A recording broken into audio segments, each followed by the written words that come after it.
சர்வதேச சந்தைகளில் இது 7 சீட்டர் மாடலாக விற்கப்பட்டாலும் இந்தியாவில் முதலில் 5 சீட்டர் வேரியன்ட் மட்டுமே கிடைக்கும். பின்னர் 7 சீட்டர் வேரியன்ட்டும் அறிமுகப்படுத்தப்படும்.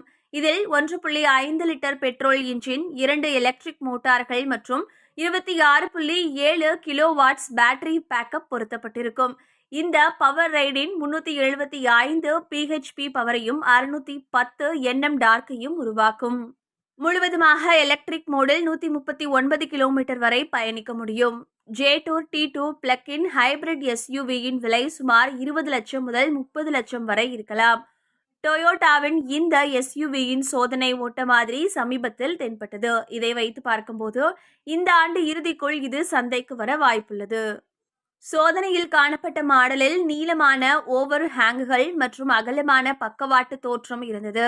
7 சீட்டர் அர்பன் க்ரூசர் ஹைரைடரில் தற்போதைய மாடலில் உள்ள அதே 1.5 லிட்டர் பெட்ரோல் இன்ஜின் மற்றும் எலக்ட்ரிக் மோட்டார் தான் இருக்கும். இது 116 பிஹெச்பி பவரை உருவாக்கும். இதில் ஆல் வீல் டிரைவ் சிஸ்டமும் இடம்பெறலாம் என நம்பப்படுகிறது.